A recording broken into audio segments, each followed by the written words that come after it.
Chapter 1. At the Golden Globes. Jack Morgan got out of his dark blue Lamborghini near the Beverly Hilton. It was the night of the Golden Globes, and he was with a beautiful and famous movie star. He helped Guinevere Scott Evans out of the car, and she held his hand hard. Guinevere trusted Jack, and she trusted his company, Private. Everyone trusted Private. It was the best. But then, Jack's oldest friend, Andy Cushman, called him. Andy spoke quickly. "Jack, come to my house now! I need you!" "It's not a good time. What's wrong?" asked Jack. "It's Shelby. She's dead," said Andy. Shelby and Andy married 6 months ago. Guinevere was not happy, but Jack took her to her table. Then he was on the road to Andy's house in Bluffs. He stopped near the open front door, took out his gun, and went in. "Andy!" shouted Jack. "Jack! I'm in the bedroom!" Jack went through the house, his gun in his hand. In the bedroom, there were clothes everywhere. Shelby was on the bed, with blood on her head. "What happened?" asked Jack. Andy was near Shelby, his head in his hands. "Someone shot her. Please, find him." Jack took photos of everything in the room. "Did you call the police?" he asked. "No, I wanted you here," said Andy. "Do you have a gun?" asked Jack. "No," said Andy. "Okay, you must understand. The police will want to talk to you. They always want it to be easy. They will think, a woman is dead. Did her husband kill her? But I can help," said Jack. He called the police and waited for them to arrive. Chapter 2. A young woman dies. Justine worked with Jack at Private. People trusted her too. Tonight, she was in an expensive Italian restaurant. Then, the chief of police called her. "Another young woman is dead," Justine told her friend. "I must go." In 2 years, 11 young women in Los Angeles were dead. Now it was 12. The killer always took something from the women: hair, a necklace, clothes. Then the killer emailed the chief of police and told him about the women's things. Nobody knew where the emails came from, but the emails all had the same name: Steam Cleaner. The police found the women's things, but they could not find Steam Cleaner. The police wanted Justine and Private to help them find the killer. Emilio Cruz, from Private, stopped his Mercedes at the restaurant door, and Justine got in. "What do you know about this girl?" asked Justine. "Her name is Connie Yu. She was 16 and very intelligent," said Emilio. "She was on the ground behind a restaurant. There was an earring in her left ear. There was no right ear." Emilio stopped in a small, dark street near some police cars. They walked past the police and spoke to the doctor. "We'll get an email about the ear in a day or two," Emilio said. At 2 a.m., Justine and Emilio were at Private's offices. They talked to Cy, Private's forensic expert. "We have the woman's bag and cell phone," said Justine. "Can you look for DNA on them?" "Of course," said Cy. "I can work all night on it." Chapter 3. At Private. The next morning, Justine, Emilio, Cy, and Mobot, the computer expert, were in the office. Jack opened his laptop and showed them the photos from Andy's bedroom. "Look at these," he said. "I can't see anything important. Can you?" "Did the killer take anything from the house?" asked Justine. "No, he took nothing," said Jack. "And were Andy and Shelby happy together?" asked Emilio. "Yes," said Jack. "Very happy." "Okay," said Justine. "This killer is a professional. But why did he kill Shelby?" "The police always like easy answers. They will think one thing. Andy killed her," said Emilio. "Did Andy kill her?" "No, he didn't," said Jack. "I know Andy well. He loved Shelby." "What next?" asked Mobot. "We look at Andy and Shelby," said Jack. "We talk to their friends and to people they work with. Let's go." "Wait," said Justine. "I have some news on the young woman. We have her bag.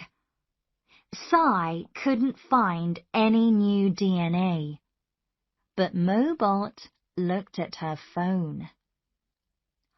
"I looked at the text messages," said Mobot.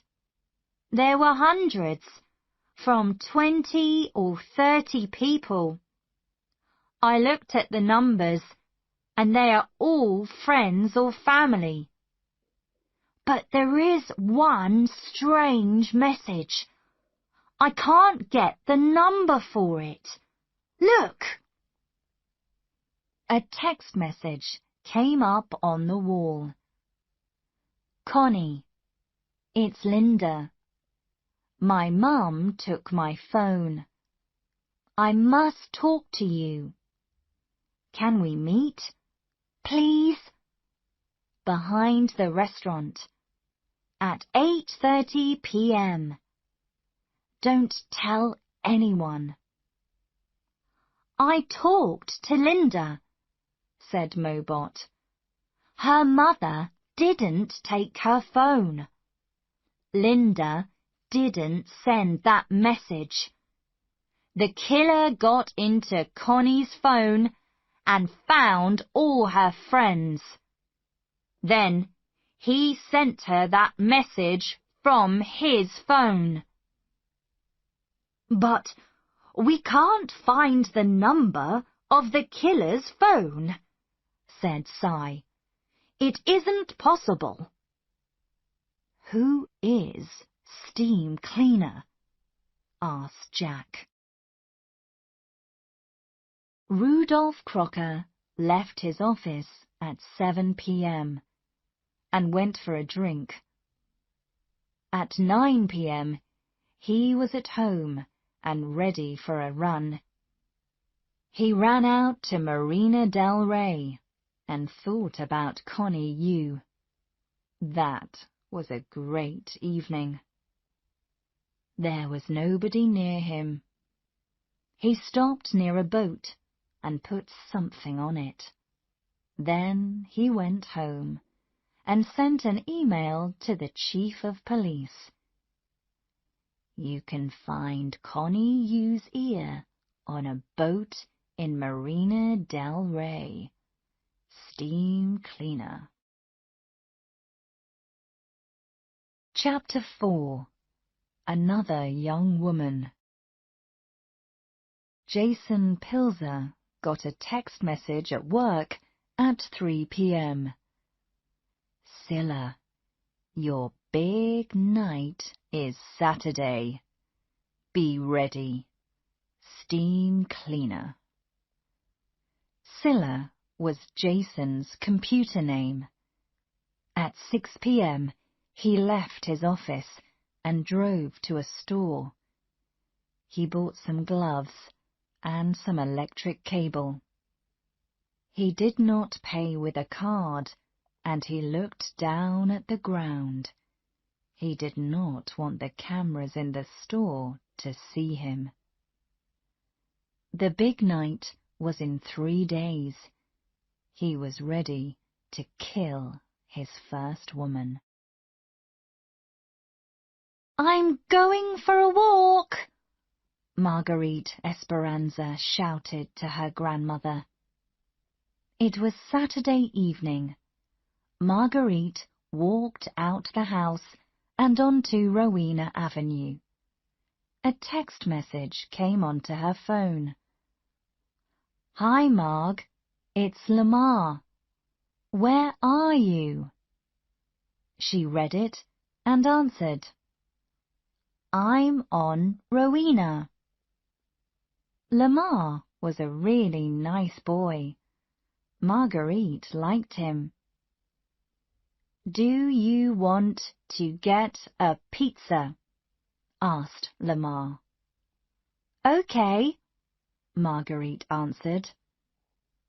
Marguerite called her grandmother.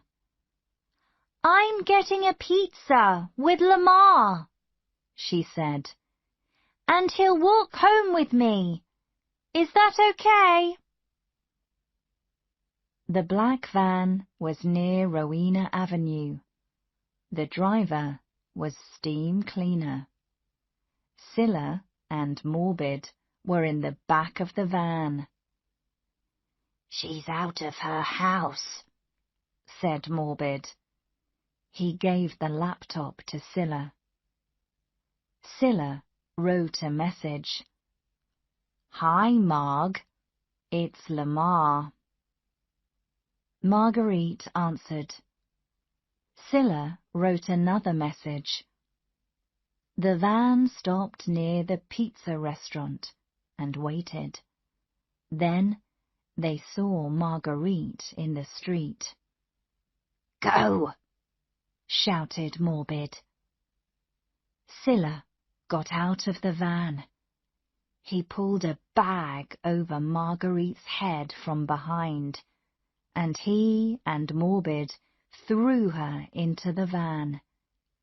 Steam Cleaner drove away quickly. Help! Shouted Marguerite. Be quiet, shouted Morbid. Maybe you can win the game. Win? Asked Marguerite. What do you mean?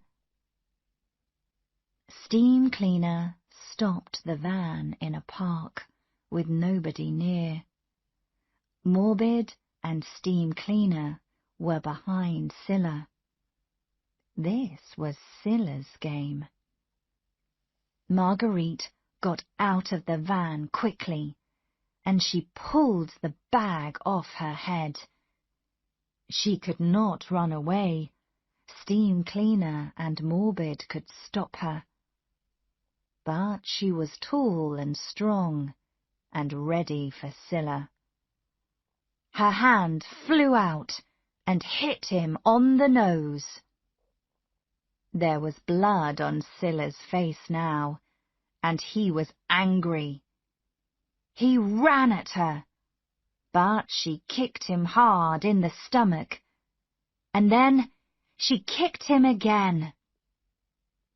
Steam Cleaner looked at Morbid.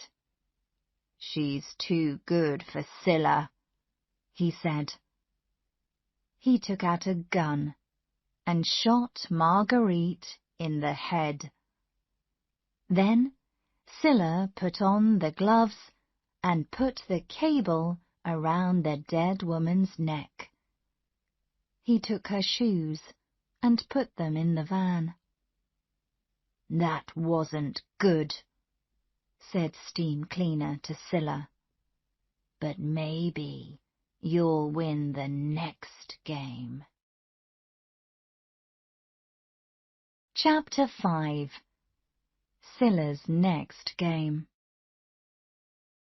Justine met Police Lieutenant Nora Cronin in the park at 4 a.m. on Sunday. "The Chief of Police is here," said Nora. "He wants to talk to you." The chief was with 3 police officers near Marguerite's body. Justine walked up to him. "It's good to see you," he said. "We need your help. 13 women are dead. And look! Somebody shot her dead. So why is there cable around her neck?" "It's very strange," said Justine. "And where's her handbag?" "There's no handbag," said the chief. "And no shoes. I'm waiting for the email." On Sunday evening, Scylla was on the terrace of his apartment at the top of a tall building. The city was beautiful at night, but he did not look at it. His face and body were black and blue. "That girl was strong," he thought. Then he read the message from Morbid again. "You weren't good yesterday, Scylla. Steam Cleaner isn't happy. But you can play again tonight. We have someone for you. Be ready at 7 p.m. Morbid and Steam Cleaner were at the door now, and Scylla went to open it. "How's the nose?" asked Morbid. "Okay," said Scylla. "Do you want a drink?" "No," said Steam Cleaner. "Let's go on the terrace. I want to show you something." The 3 men walked onto the terrace and looked down at the city. Then Steam Cleaner turned to Scylla. "You think you can play again?" he asked. "You can. But you're playing with us." Steam Cleaner took Scylla's legs, and Morbid took his arms, and they threw him over the terrace wall. Justine and Jack were at private with Mobot. They talked about Marguerite. "The killer sent an email," said Justine, "and we found her shoes. Cy is looking at them now, but they're probably clean." "The killer is using a van to look for the young women, I think," said Mobot. "He has a laptop and a radio in the van, and he can send messages to the women's cell phones. He can stop messages to their phones from other people too, and maybe he can find them in the street from their phones." "Is that possible?" asked Jack. "I don't know. I'll ask Cy about it," said Mobot. "His friend, Kit Kat, knows about cell phones." "I remembered something important," said Justine. "Someone killed a woman about 5 years ago in the same street as Connie Yu. Her name was Wendy Borman. The killer took her phone and her necklace." "5 years ago?" said Jack.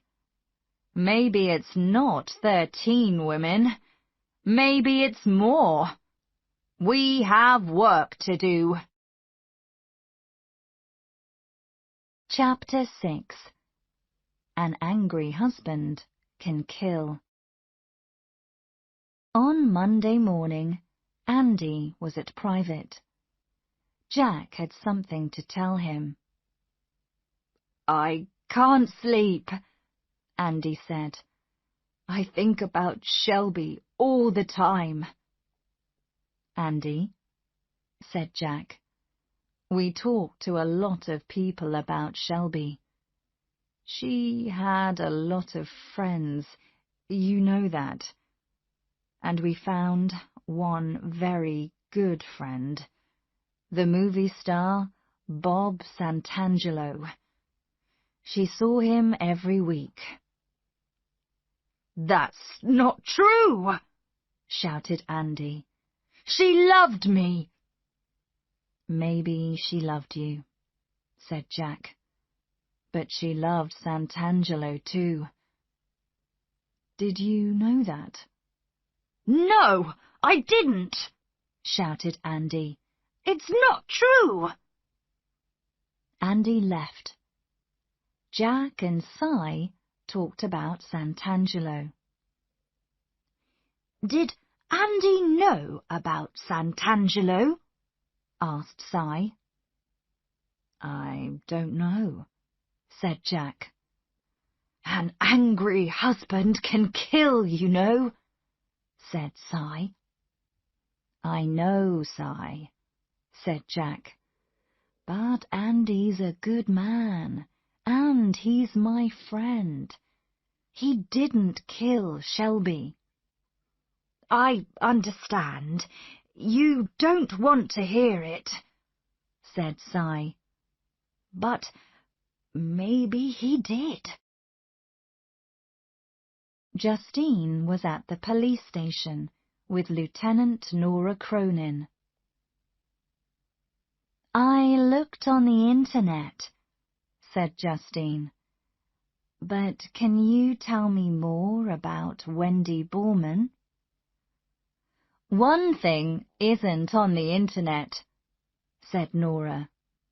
"An 11-year-old girl called Christine Castilla saw something. She and her mother were in a coffee shop on Melrose Avenue. Christine saw 2 boys push Wendy into a van. Her mother didn't see anything, and Christine didn't see a lot. The boys were white. One had a long nose and big ears. The other had long hair. But Christine is 16 now, said Justine. We need to talk to her again. Chapter 7. Help from Cy's Friends. Cy lived in an apartment with a lot of computers. On Monday evening, he sat at a computer and talked to his friend Kit Kat in Sweden. You asked about cell phones, said Kit Kat. I can help. Someone in the United States of America has a new program. It can find a phone and get inside it. Then it can send messages from the phone, and nobody knows it is happening. That's great, Kit Kat, said Cy. Do you know who made this program? His name is Morbid. He's American, I think. Thanks, Kit Kat. You're wonderful. Then Cy sent a message to his friend Darren, who was in India. Darren played games on computers. Do you know a player called Morbid? Yes, I saw a message from a player called Scylla about Morbid on Saturday. What did he say? He said, I'm playing a new game with Morbid. Then there was a message from Morbid the next day. Scylla can fly. He flew off his terrace. Flying is easy, but the streets are hard. Cy looked on the internet. On Sunday, a man fell off a terrace in Los Angeles and died. His name was Jason Pilzer. Was that Scylla? Cy thought. Cy met Jack in a coffee shop early on Tuesday morning. Jack, I have some news. Lots of people like playing games on the internet. In some of these games, you kill people, but you're playing. It's a game. I think some men in Los Angeles are playing a game, but they are really killing people. Not on the computer, but on the streets. Who are these men? Asked Jack. One man was Jason Pilzer. His computer name was Scylla. Another man is Morbid. Scylla died on Sunday night. The police say he fell off his terrace. But maybe someone pushed him. Let's go to his apartment, said Jack. Jack and Cy met Nora at the apartment building, and they went up together. There was not anything interesting in the living room, but in the bedroom were a laptop and a cell phone. I'll take the computer back to Mobot, said Cy. But I'll look at the phone now. He started to read the text messages. Jack, look at this. Cy gave the phone to Jack. It's tonight, Scylla. You're the killer. Steam Cleaner. It's from Steam Cleaner, said Jack. He's working in a group. Chapter 8. They're going to kill again.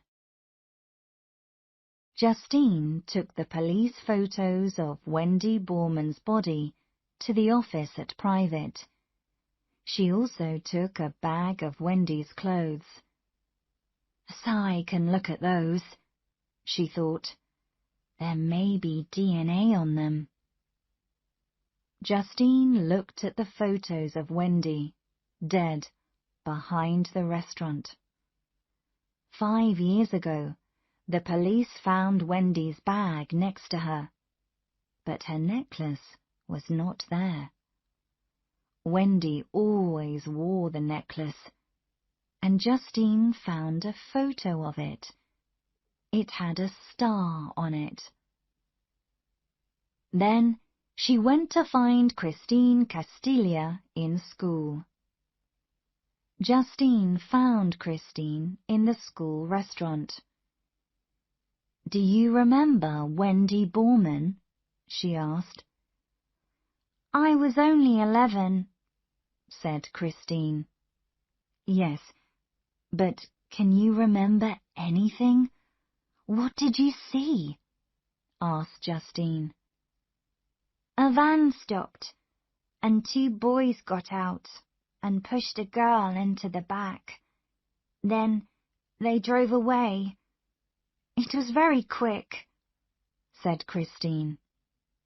"And you saw the driver?" said Justine. "He had a long nose and big ears," said Christine. "And the van?" said Justine. "It was black. I remember a word on it. Gateway," said Christine. Gateway? This was new. Gateway was an expensive school in Santa Monica. "Thank you, Christine," said Justine. Cy worked for hours on Wendy Borman's clothes.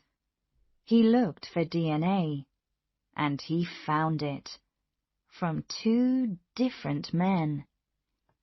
"Yes!" he said. He heard someone at the door, and Mobot ran into his office. "Cy, they are going to kill again! This week! I looked at Jason's computer. There were thousands of messages, and I read them all. Look at this one." Morbid, Scylla. Here's the next woman. She lives in Silver Lake, and her name is Graziella. Steam cleaner. There was a photo of a young woman. "I'll call Jack," said Cy. Chapter 9. Help from Carmine Noccia.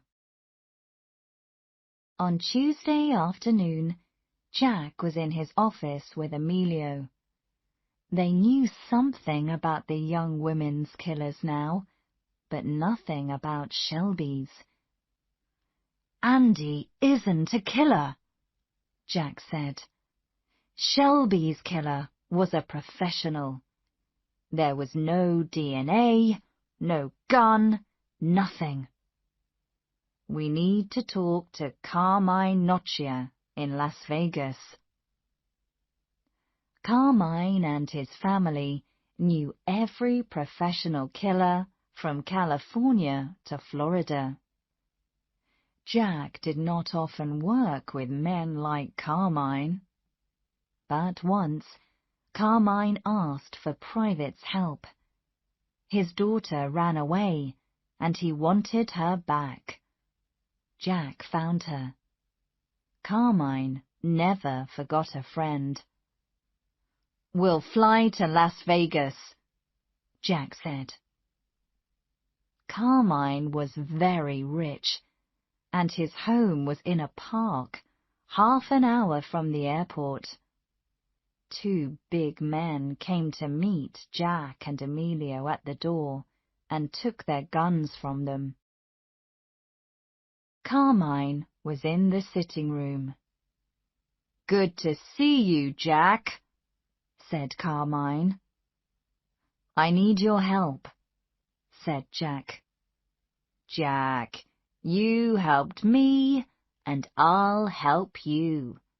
But don't ask again," said Carmine. "Someone killed my friend, Shelby Cushman, in Los Angeles, a professional. Who was the killer? Do you know?" said Jack. "I don't know, but I can ask. I'll call you when I know," said Carmine. The call from Carmine came late at night. He only said 2 words: Beau Montgomery. Jack called Emilio early Wednesday morning. Emilio said he knew Beau Montgomery. Beau was a professional killer, and he lived on a horse farm in the Agora Hills. Jack and Emilio drove there fast. They stopped near the farmhouse. A door opened slowly, and a man came out. He had a big dog, and in his arms was an AK-47. "What do you want?" he asked. "I'm Jack Morgan, from Private. I'm working for Andy Cushman. Someone killed his wife, Shelby. Who paid for that?" Beau Montgomery thought for a minute, and then spoke slowly. "I don't know, Shelby Cushman. I don't know any women in Bluffs." Then he wrote a name on the ground with the end of his gun. Jack looked at the name, and then Beau kicked it away. "Goodbye, Mr. Morgan," he said, "and please drive slowly. The horses get frightened." Chapter 10. DNA. Christine Castilla wanted to meet Justine again on Wednesday after school. "Let's go to the coffee shop on Melrose Avenue," said Christine. "I'll remember better there about the boys and the van." "Great," said Justine. The coffee shop was the same as 5 years before. "My mum and I sat here," said Christine. She went to a table near the window. Justine had yearbooks for 3 years from Gateway School, with photos of all the students. She put them on the table. "Can you look at these? Maybe one of the boys is there." Christine turned the pages of the yearbooks. She stopped and looked at a photo of a group of boys. "That's him," she said. She showed Justine. The boy had a long nose and big ears. Justine looked at the name under the photo. Rudolph Crocker. "Great job, Christine," she said. She opened her laptop and looked for Rudolph Crocker. There were 2 in Los Angeles. The first was 66 years old. The second worked for a small company on Wilshire Boulevard, and there was a photo of him. It was the boy, 5 years older. Now, Justine needed his DNA. Justine went to see Nora Cronin at the police station. "We have DNA from Wendy Borman's clothes," she told her. It's from 2 men, but we don't know them. But I talked to Christine Castilla. We looked at some photos, and she saw this boy. He pushed Wendy Borman into the van. Look! She showed Nora a photo on her computer. His name is Rudolph Crocker. He's 23 now, and he lives and works in Los Angeles. Maybe this is steam cleaner. And you want his DNA? Said Nora. Yes. Can you help me? Said Justine. Nora and Justine stopped their car near Crocker's apartment building. They watched and waited. Crocker left the apartment at 6 p.m. and went for a run. He came home, and at 8 p.m. he came out and got into a new dark blue Toyota van. He drove to a bar called Whiskey Blue and went in. The 2 women went into the bar after him. There were a lot of people in the bar. Crocker was in the corner with a man with long hair. Justine bought drinks, and the 2 women watched. Half an hour later, the men finished their drinks and left. Nora and Justine quickly went to the men's table and took the glasses. In the car, Justine called Cy.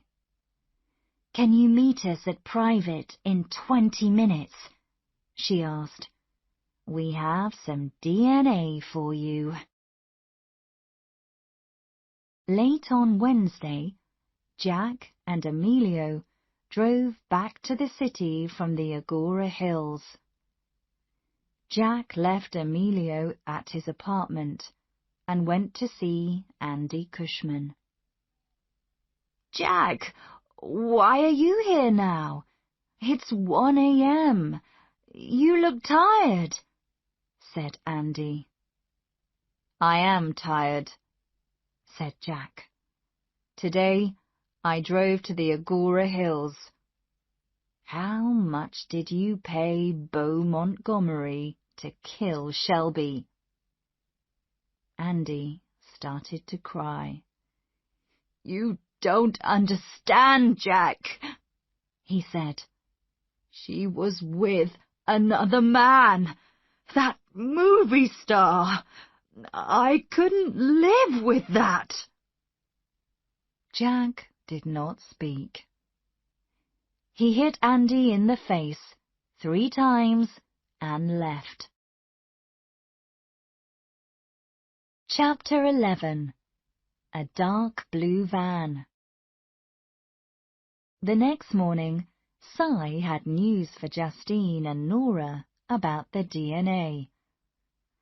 I have DNA from one of the glasses, he said. Not Crocker's glass, the other man's.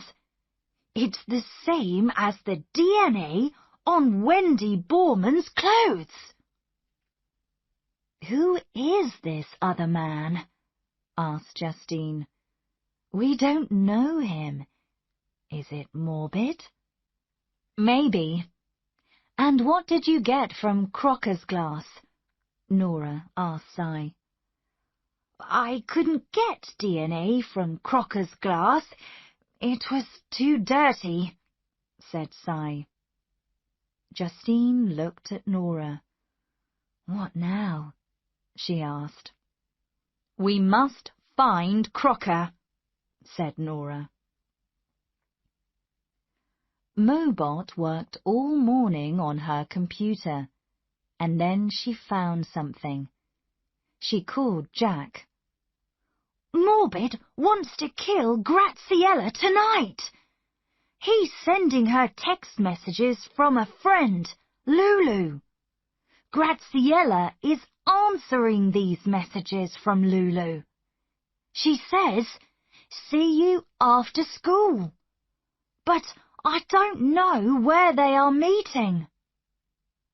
Where is Morbid? Asked Jack. I don't know, said Mobot. Justine and Nora drove to Crocker's office on Wilshire Boulevard. Mr. Crocker is on vacation today, said the woman at the desk. They drove fast to his apartment, but he was not there. Let's find his van, said Nora. Nora called the police station. We're looking for a new, dark blue Toyota van. Every police car must look for it. Then she and Justine waited in their car near Crocker's apartment building. The call came back to Nora. The dark blue van is in Silver Lake. It was on Alvarado Street, but we can't find it now. We must stop that van, shouted Nora into the radio. The driver is a killer. Jack and Emilio were on the road too. Mobot called Jack. I'm reading more messages from Morbid to Graziella, she told him. She's in Glendale, and he wants to meet at Ralph's supermarket. Graziella was in the street near the supermarket. Morbid walked up to her. Graziella, he said, I'm a friend of Lulu's. She's in hospital. Can you come with me to visit her? She wants to see you. Morbid put his hand on Graziella's arm. Jack ran across the street and hit him in the stomach. Morbid fell down, and Jack held him. Where's Rudolph Crocker? Shouted Jack. Nora and Justine got to Glendale quickly too. Crocker's van was behind the supermarket, with a police car next to it. Nora talked to a police officer. Crocker is in the van, Lieutenant, he said. He won't open the doors. Justine walked up to the van. Crocker was sitting with his hands on his head. Get out of the van, Crocker, she said. He smiled at her. Justine hit the van window hard with her gun. She put her hand into the van, opened the door, and pulled Crocker out. There was blood and glass everywhere. At the supermarket, the police took Morbid away. Jack and Emilio walked to Crocker's van. They found Justine with her foot on Crocker's back. Are you okay? Asked Jack. There's a lot of blood on you. It's not mine, said Justine. It's Crocker's. Jack put some glass with blood on it in a bag and gave it to Emilio. Get this to Cy, he said. There's DNA here. The police took Crocker away. Justine looked at Nora. We need to go to his apartment and look for Wendy Borman's necklace. Justine and Nora looked everywhere in Crocker's apartment. They found nothing. Justine opened the closet in the bedroom to look at Crocker's clothes again. The light was on a string, and she pulled it. She looked at the end of the string in her hand. It was the star from Wendy's necklace. We've caught them, Justine, said Jack. back at Private. "Si looked at the DNA from Crocker's blood. It's the same as the DNA from Wendy's clothes." The next morning, Jack's phone woke him early. "Jack, it's Carmine Noccia. I have some bad news for you. Your friend, Andy Cushman, is dead. His car went off the road near Marin, and it went into the ocean." "Did anybody see Andy's car go into the ocean?" said Jack. "Oh, yes. One of my cousins saw it. He was the only person there. Have a good day," said Carmine. Jack looked at his phone for a minute and thought, Carmine's cousin killed Andy. Then he turned and threw it out of the window.